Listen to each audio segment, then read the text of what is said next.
Bugün cümlüslərlə mehribançılıq nəyə deyirsiniz ki siz? Neyini? Hamısı 2 manatdır. Dədə balası çox sağ ol, dədə balası. Özümü necə aparam? Sakit durmuşam da xəstəliyim. Heç birini tanımıram burada. Neyini gedib yaptığım üzərinə şiriyim, xəstəliyim. Valla çoxun paylaşın ekranı. Açılış deyil, endirimdir. Bugün də buradayız. Çok endirimlerimiz de var. Bəzən də çatmır. Neyini aparam gözümü? Siz alışalım, necə aparım? Çünki mən sizi hörmətsizlik elədim burada.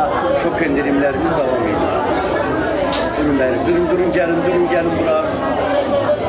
Durun gelin. Belə eləyir, ağzı ayrıb kimi. Qarğa məndə boz var. Ölürəm. Cəmaatı sifət eləsəydim, o qədər adam yuxarıda mənə şəkil çəkdirməzdim. Neynədim ki? Yoxsa yorğunam, yatmamışam. 2 sutkadı yatıram, başa düşürsən. Unbelievable. Unbelievable. Ne orada hanım? Orada şkafın üstüne koyuruz ya. Mən realda utancaq insanam mən.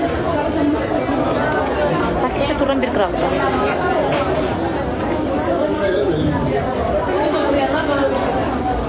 Kirimir, sakin. Azar değil.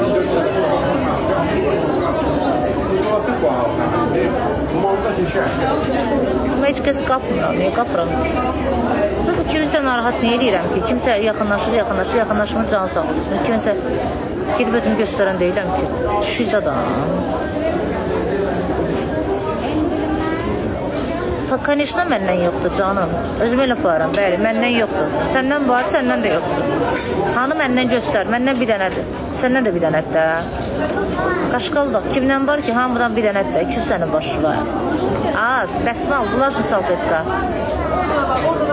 Hamıdan bir dənədir, 200 sənin başı var. Peki səndən 10 dənədir? Beyquş. Cücləri qırılmış. Ölürəm. Xanım, mən paltar reklam eləməyə gəlməmişəm ki, açıq elə belə gəldim bura. Dünən çəkdim, paylaşdım da. Canlaşdım ki, mırtdaşaq, cəddəşək.